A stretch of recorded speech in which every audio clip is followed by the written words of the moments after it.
Bonjour à tous frères et sœurs, c'est le frère Eric. Nous sommes encore réunis ce matin, comme je vous l'avais dit, pour qu'on parle encore de Dieu. Aujourd'hui, le thème, c'est le plan de Dieu est parfait.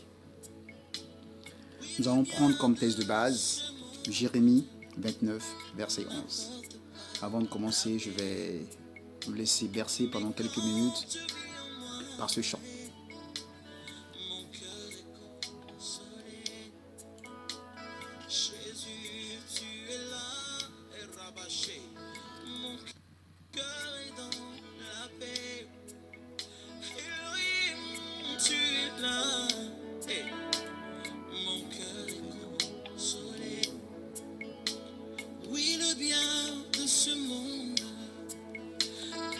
Rassure pas le ciel, seul Jésus, le chemin et la vie, parce que tu es là, mon cœur est dans la paix. Jésus, tu es là, yes. Mon cœur est consolé, parce que tu es là, mon cœur est consolé. Jésus, tu es là, mon cœur est dans l'amour.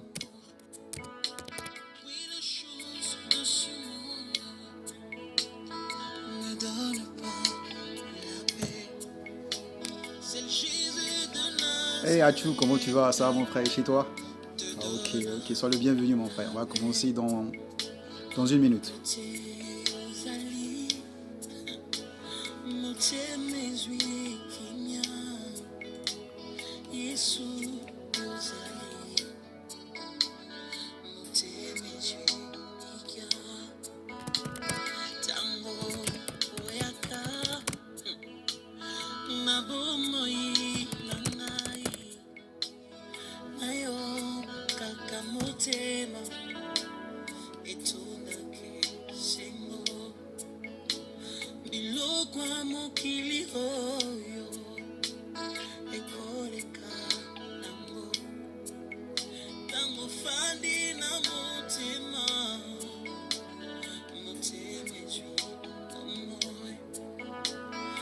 Parce que tu es là, mon cœur est consolé. Amen. Elohim, tu es là, mon cœur est dans la paix.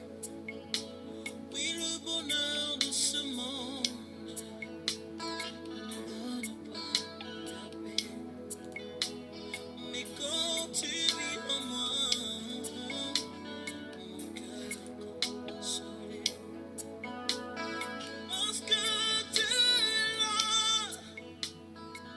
mon cœur est dans la paix. Bon, nous allons commencer. Il est exactement 12h06 à la côte est américaine. Nous allons, dans un premier temps, remettre cette heure que nous allons passer ensemble dans la main de l'Éternel. Seigneur mon Dieu, c'est toi qui as voulu encore qu'on soit là, réunis ce matin, pour pouvoir parler de toi. Ô Seigneur, je veux être un parfait canal. Que tout ce que j'aurai à dire vienne de toi, Seigneur. Touche les cœurs. Que ceux qui sont connectés puissent recevoir ta parole, puissent apprendre de toi, puissent continuer de persévérer avec toi, marcher avec toi, ô Seigneur mon Dieu. Qu'aujourd'hui, cette exhortation puisse toucher quelqu'un qui est mal, qui a besoin de réconfort, qui a besoin que tu le prennes dans ses bras, papa. Oui, car nous sommes venus aujourd'hui devant toi, oh, pour être pris dans tes bras, papa. Oh, tu es l'amour de notre vie, Seigneur. Oui, ce matin encore, agis.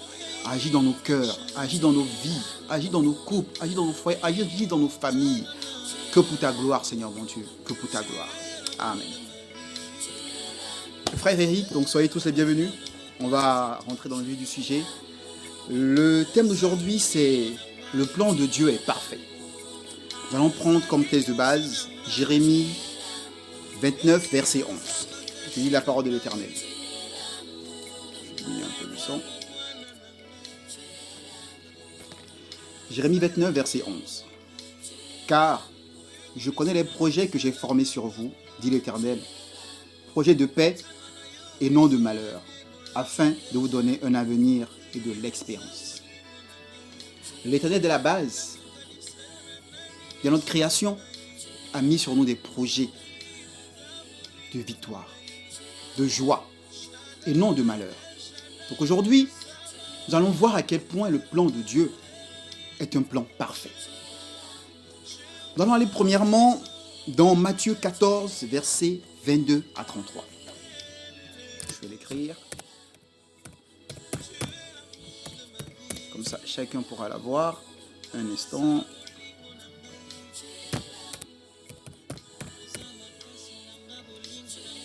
Matthieu 14, si quelqu'un peut l'écrire pour moi.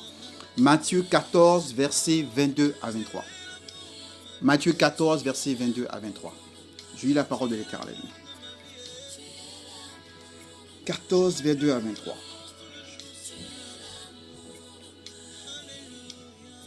Aussitôt après,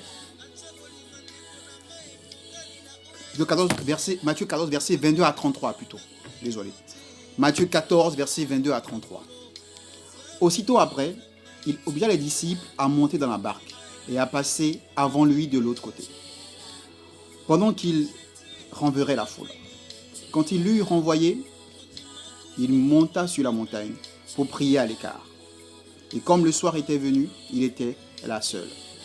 La barque déjà au milieu de la mer était battue par les flots, car le vent était contraire. À la 4e veille de la nuit, Jésus alla vers eux, marchant sur la mer.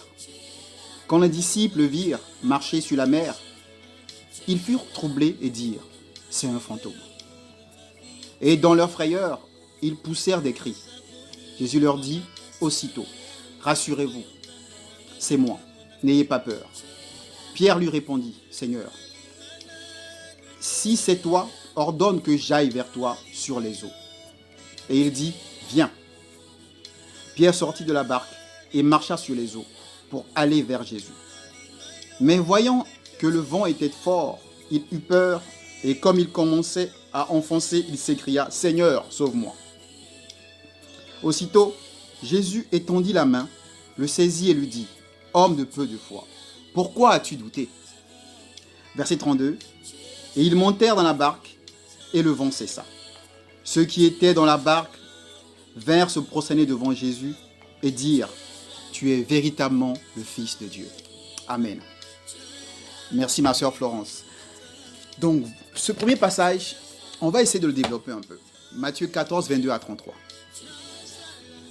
Jésus demanda à ses disciples de passer sur l'autre rive, pendant que lui, il renvoyait la foule. Il aurait pu aller avec eux en même temps. Mais s'il était allé avec eux, jamais les disciples l'auraient vu marcher sur les eaux. Pour dire au verset 33, « Tu es véritablement le Fils de Dieu. » Donc Dieu avait prévu que ça se passe ainsi, pour que s'il y avait des gens encore qui doutaient de Jésus, ses disciples, en le voyant, puissent être sûrs, puissent avoir cette garantie qu'ils avaient vraiment en face d'eux le Fils de Dieu. Dieu ne fait jamais un au hasard. Avec Dieu, il n'y a pas de hasard. Tout est programmé, tout est planifié avant tout pour notre bonheur. Parce que là, Jésus, marchant sur les eaux, et eux au début, ils se sont dit c'est un fantôme. Et c'est quand il a dit que c'était lui, ils ont vraiment réalisé que c'est vraiment Dieu et Jésus qui venait à eux. Et à la fin, au verset 33, ils sont arrivés à une seule et même conclusion. Tu es vraiment le Fils de Dieu. Prenons le deuxième passage, toujours dans Matthieu, mais verset 9, verset 20 chapitre 9, verset 20 à 22. Matthieu 9, 20 à 22. Si quelqu'un peut me l'écrire. Matthieu 9, verset 20 à 22.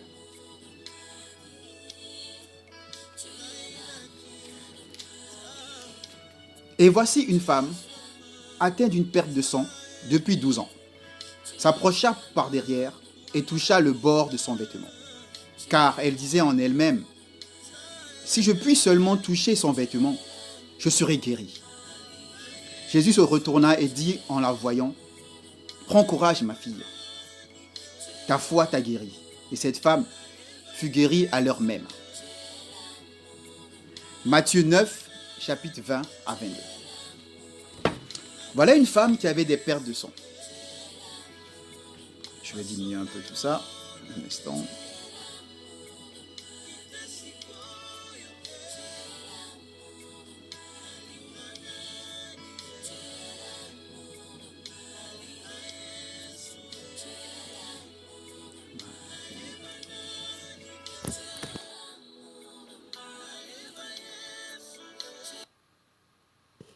Voilà, là c'est beaucoup mieux.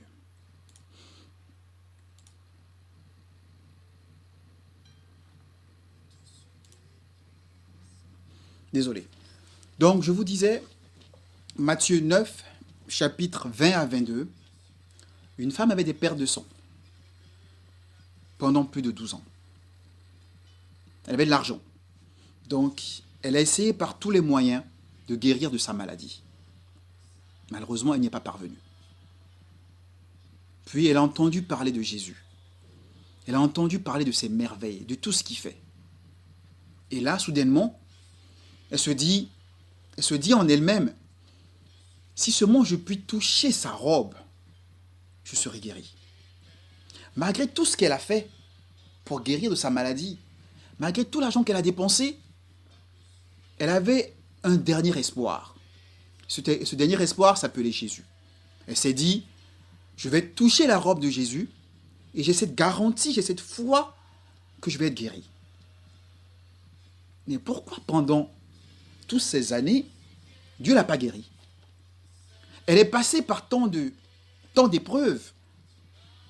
Elle a vu tant de médecins, mais aucun n'a pu la guérir. Pourquoi? Dieu voulait une chose, qu'elle arrive à cette finalité-là, qu'elle se rende compte que l'argent ne fait pas tout. Vous voyez le plan de Dieu? L'argent, ce n'est pas tout. L'argent ne peut pas acheter la santé et encore moins le salut. Donc il a fallu qu'elle traverse ces moments-là, qu'elle prenne conscience que peu importe ce qu'elle avait comme argent, elle devait avoir la foi. Et que cette foi allait la sauver. Donc, étape par étape, elle allait de déception en déception, de tentative en tentative, puis elle a entendu parler de Jésus, de ses bienfaits. Et là, elle s'est dit, elle ne s'est pas dit, je vais essayer. Non. Elle était sûre qu'en touchant sa robe, elle serait guérie. Donc elle est allée vers l'Éternel avec cette garantie-là, que si je touche la robe de Jésus, je serai guérie. Et effectivement, elle a été guérie. Le plan de Dieu. Le plan de Dieu, bien-aimé. Alors maintenant, dans un troisième passage, on va lire un peu Job. Je pense que vous avez sûrement déjà entendu parler de l'histoire de Job. On va s'attarder un peu sur certains passages. Et on va pouvoir ainsi développer le tout. D'abord, Job 1, versets 1 à 5. Job 1, versets 1 à 5. Florence, est-ce que tu peux me l'écrire, s'il te plaît, sœur Florence? Job 1, versets 1 à 5, s'il te plaît. Il y avait dans le pays d'Ust un homme qui s'appelait Job. Et cet homme était intègre et droit. Il craignait Dieu et se détournait du mal. Il lui naquit 7 fils et 3 filles. Il possédait 7000 brebis, 3000 chameaux, 500 paires de bœufs, 500 ânesses et un très grand nombre de serviteurs. Et cet homme était le plus considérable de tous les fils de l'Orient. Ses fils allaient les uns chez les autres et donnaient tour à tour un festin, et ils invitaient leurs 3 sœurs à manger et à boire avec eux. Et quand les jours de festin étaient passés, Job appelait et sanctifiait ses fils, puis il se levait de bon matin et offrait pour chacun d'eux un holocauste, car Job disait, « Peut-être mes fils ont-ils péché et ont-ils offensé Dieu dans leur cœur. » C'est ainsi que Job avait coutume d'agir. Voilà quelqu'un qui était droit, qui avait élevé ses enfants dans la droiture. Et là, en lisant le passage, quand vous continuez de lire Job, plus bas, le diable va voir Dieu et lui dit, ce Job que tu aimes tant, permets-moi de le secouer. Tu vas voir, il va se détourner de toi. Et là, Dieu lui a dit, je connais mon fils Job. Vas-y, je connais mon fils. Aujourd'hui, je veux dédier ce live à 2 personnes qui sont en deuil. Une amie commune, Hermione, qui est également sur Facebook, qui a perdu sa sœur il y a 2 semaines. Et ma femme qui a perdu sa grand-mère, dont aujourd'hui c'est l'enterrement. Des choses nous arrivent, bien-aimés. Le diable va dire à Dieu, tu vois ta sœur, tu vois ta fille, ton fils, permets-moi que je le secoue un peu. La foi qu'il a pour toi, il va t'oublier. Mais il y a une chose que le diable oublie. Dieu nous a créés. Dieu sait la force qu'il a mis en toi. Dieu sait à quel point tu peux supporter des choses. Le diable ne le sait pas. Pour le diable, en usant de malice, parce qu'il est malin, il peut, d'un coup, changer le plan de Dieu. Mais non. Le plan de Dieu est parfait. Le plan de Dieu, c'est un plan parfait. Comme pour Job, le diable essaie de nous tourmenter par des deuils, par des pertes de travail, par des problèmes financiers, par des maladies, par plein de choses. Mais regardez un peu le corps humain. Quand on est à terre, comment est-ce qu'on fait pour se relever? On prend appui sur ses mains et sur ses pieds. Ça, c'est le plan de Dieu. Et ça, le diable ne sait pas qu'en nous, Dieu a mis des mains, Dieu a mis des pieds pour que notre cœur, quand il est abattu, puisse se relever. Allons plus loin dans Job 42, versets 1 à 6. Job 42, versets 1 à 6. Vous savez, après tout ce que Job a vécu, à un moment donné, étant humain, parce qu'il a perdu beaucoup de choses. Si vous lisez Job, vous allez voir, il a perdu ses enfants. Il a perdu ses bétails. Il a tout perdu. Job, qui était très riche, avait des enfants, est devenu très pauvre et a perdu tous ses enfants. Donc, étant humain, à un moment donné, il a murmuré contre Dieu. Ça nous arrive aussi. Que des choses nous arrivent. À un moment donné, on se dit, oh Seigneur, pourquoi moi? Pourquoi tu me fais vivre tout ça? Shalom, ma sœur Gaëlle. Donc on se dit, mais Seigneur, pourquoi tu me fais vivre tant de choses? Donc on murmure contre Dieu. Dieu nous regarde. Parce qu'il connaît le plan qu'il a mis en nous. Il sait que ces murmures, c'est le diable qui essaie de nous distraire. Mais le plan de Dieu est parfait. Lisons un peu Job 42, versets 1 à 6. Voilà ce que Job répond à l'Éternel, après avoir murmuré contre Dieu. Job répondit à l'Éternel et dit, « Je reconnais que tu peux tout et que rien ne s'oppose à tes pensées. Quel est celui qui a la folie d'obscurcir mes desseins? Oui, j'ai parlé sans les comprendre, de merveilles qui me dépassent et que je ne conçois pas. Écoute-moi, et je parlerai. Je t'interrogerai, et tu m'instruiras. Mon oreille avait entendu parler de toi, mais maintenant, mon œil t'a vu.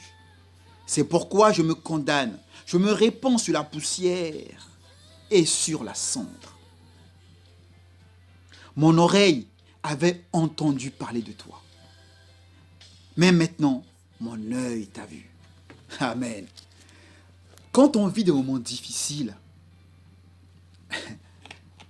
Dieu veut qu'on le rencontre. Dieu veut qu'on le voie. Donc on traverse des moments pénibles. Puis à un moment donné, Dieu qu'on a entendu, on a entendu parler de lui. Face à la difficulté, face au deuil, face à la mort, face aux problèmes qu'on a, face aux difficultés de la vie. Et quand on s'accroche, quand on se relève, qui on a en face de nous? Dieu. On rencontre Dieu. On le voit. On se dit, ah oui, lui, il peut me sauver. Lui, il peut me sauver. Allons maintenant au verset 10 à 17 pour clore le chapitre de Job. L'Éternel rétablit Job dans son premier état. Quand Job eut prié pour ses amis, et l'Éternel lui accorda le double de tout ce qu'il avait possédé. On va s'arrêter là. Vous vous rendez compte?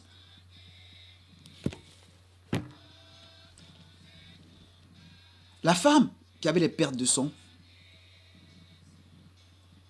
pendant des années, elle a cherché par tous les moyens d'en guérir. Elle n'y parvenait pas. Mon frère, ma soeur, ce que tu vis depuis des années, tu essaies d'en guérir, tu essaies de changer, tu essaies d'avoir une meilleure vie, tu essaies de rendre les choses meilleures pour toi et pour ta famille. C'est dur, mais tu persévères. Il faut persévérer. Persévère.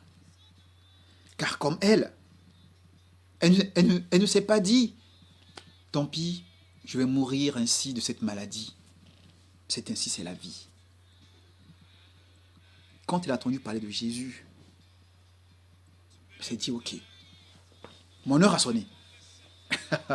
Il est temps pour moi que je guérisse. Je vais aller vers lui.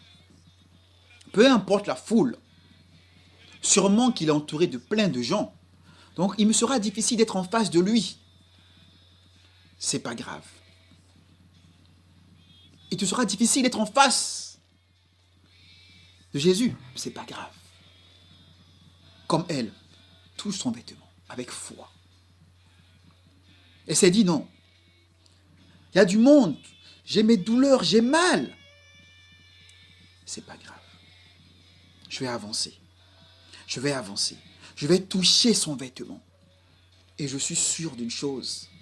Je serai guéri. Le plan de Dieu. Dieu voulait qu'elle passe par tellement d'épreuves, qu'elle apprenne des choses pour qu'enfin, sa foi devienne inébranlable et que cette foi la sauve. Job. Il y a des Job parmi nous, des gens droits, des gens parfaits, des gens qui font tout comme il faut. Mais malheureusement, rien ne se passe comme ils veulent. Ils font des choses. Ils vont à l'église. Ils paient leurs dîmes. Ils sont obéissants. Bref, ils sont droits. Mais ils sont secoués par des maladies, par des malheurs. C'est les malices du diable.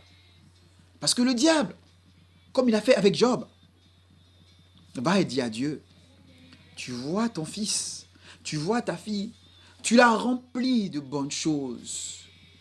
Il est droit, elle est droite. Permets-moi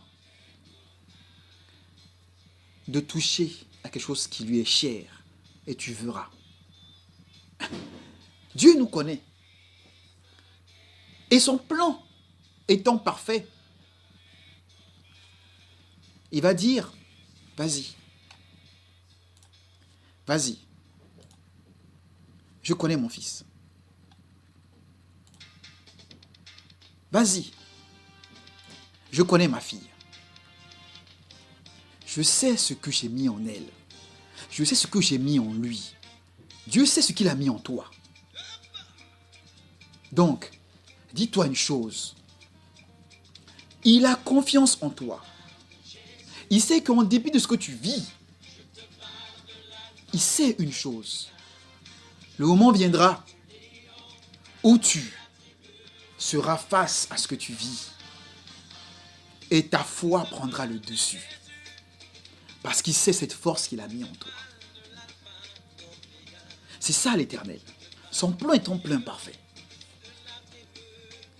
On vit des choses On prie, souvent on prie, on demande des choses à Dieu. De l'aide pour une situation précise. Mais Dieu ne va pas tomber du ciel et venir nous répondre, n'est-ce pas? Il passe par des gens pour nous exaucer. Tu as peut-être besoin d'un travail. Tu cherches, tu ne trouves pas. Tu as prié à l'Éternel. 2-3 jours après, tu as un ami qui t'appelle. Te dit, écoute, dans ma boîte où je travaille, on recherche telle personne. Est-ce que tu es intéressé? Tu es embauché. Et là, maintenant, celui qui t'a aidé à avoir ce travail est un canal envoyé par Dieu. Dieu le bénit. Mais il se dit, tu n'es pas reconnaissant. C'est humain, on aime beaucoup la reconnaissance en fait, on aime ça, on aime se sentir valorisé. À ses yeux, tout ce qu'il a fait pour toi, tu n'es pas reconnaissant. Et il murmure. Mais mon frère, ma soeur, quand tu aides quelqu'un, c'est Dieu qui est passé par toi pour aider cette personne. Dieu a un plan précis, aussi bien pour toi que pour la personne. Son plan est parfait. Son plan, c'est de nous rendre heureux. Donc, tu as prié. Dieu t'a exaucé par un frère ou par une sœur pour avoir ce que tu recherchais. Mais celui par qui Dieu est passé se dit, tu n'es pas reconnaissant. Tu n'as pas fait ci, tu n'as pas fait ça.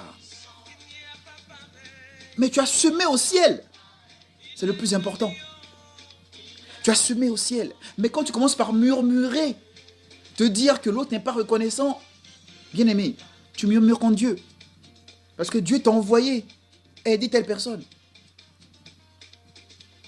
Le plan de Dieu est parfait. Son plan, c'est qu'on soit heureux. Maintenant, celui à qui on a donné de l'aide, toi, on t'a aidé. Et tu te dis demain, si j'ai ce que j'ai aujourd'hui, j'ai eu un travail, 3-4 ans après, je suis devenu directeur de cette boîte.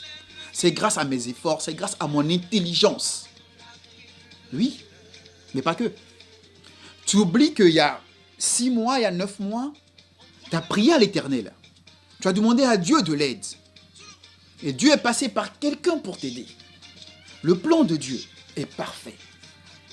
Donc Dieu a voulu que par telle personne, tu puisses avoir ce travail et que tes compétences ont fait qu'aujourd'hui, tu en es le directeur. Mais ce n'est pas grâce à toi en premier. C'est grâce à Dieu. Et ça, on l'oublie souvent, bien-aimé. Dieu ne fait jamais rien au hasard. Comme je l'ai dit dans Jérémie 29, 11, les plans de Dieu pour notre vie, c'est un plan de bonheur. Donc aujourd'hui, je veux parler à quelqu'un. Toi qui vis des moments difficiles, sache une chose. Job a vécu pire. Il a tout perdu. Il a tout perdu. Mais à un moment donné, il a murmuré contre l'Éternel. Puis il s'est dit, non. Qui suis-je pour murmurer contre Dieu? Et là, il est revenu à Dieu. Et Dieu lui a donné ce qu'il avait en plus. Donc si tu as murmuré contre Dieu, mon frère, rappelle-toi d'une chose. Le plan de Dieu est un plan parfait. Remets-toi en question. Tu es en deuil? Oui. Le deuil fait mal. Tu as perdu un travail? Oui, tu as besoin d'argent. Sans travail, il n'y a pas de dignité? Oui. Ta femme, ton mari t'a quitté? Oui, ça fait mal. Mais rappelle-toi une chose. Le plan de Dieu est que tu sois heureux. Mais pour entrer dans ce bonheur, ta foi doit prendre le dessus sur tout ce que tu vis, sur tout ce que tu traverses de difficile. Mais surtout, tu dois avoir l'humilité nécessaire de reconnaître qu'à un moment donné, tu as fauté. Parce que souvent, c'est ce qu'on fait. On murmure. Mais on ne se remet pas en question après. Job a murmuré. Mais après, il s'est dit, non. Quand je vois ma vie d'hier, avant de tout perdre, j'avais beaucoup grâce à Dieu. Je peux encore avoir beaucoup. Il faut juste que je remette en question, que je reconnaisse que j'ai eu tort de murmurer contre l'Éternel. Et là, Dieu a changé les choses. Mon frère, ma soeur, le plan de Dieu est un plan parfait. Le plan de Dieu est un plan parfait. Regarde ta vie. Toi-même, regarde ta vie un peu en arrière. 3, 4, 5, 6 ans en arrière. Et là où tu es aujourd'hui. Il y a eu des hauts et des bas, n'est-ce pas? Mais d'où venait ta force? Cette force que tu as eue pour pouvoir à chaque fois aller au-delà. Cette force venait d'où? Pas du diable. Parce que le diable, lui, il est venu avec son bâton et il t'a frappé par un malheur. Il t'a frappé par une paix de travail. Il t'a frappé par de l'humiliation.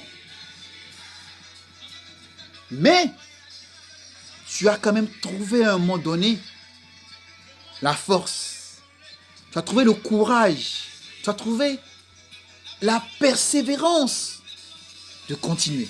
Pourquoi tu n'es pas resté à terre? Pourquoi quand tu étais à terre, tu as pris appui sur tes bras, sur tes pieds et tu t'es relevé? Pourquoi tu n'es pas resté allongé, KO à terre et te dire ça ne sert à rien? D'où est venu cet espoir que tu as eu? De Dieu. Vous voyez un peu, frères et sœurs? Le diable va toujours essayer, par ses malices, de nous perturber. Mais ce qu'il ne sait pas, et qui ne pourra jamais savoir, c'est que celui qui nous a créés avec ses mains, c'est ce qu'il a mis en nous. Tu fais un dessin aujourd'hui, tu prends un bic, une feuille, tu fais un dessin. Ton voisin te regarde dessiner. Ce que tu as dans la tête en dessinant, toi seul le sais. Ton voisin ne peut que voir le dessin, mais il ne va jamais savoir quel était le but précis. Comment tu as eu cette inspiration pour dessiner ce que tu as dessiné. Toi seul le sais. Dieu, quand il nous a créés, c'était pour qu'on soit heureux. Il nous a créés avec le but qu'on soit heureux et non malheureux. Donc, il sait ce qu'il a mis en nous, dans nos cœurs, dans nos têtes. Il sait qu'à travers sa parole, en lisant la Bible,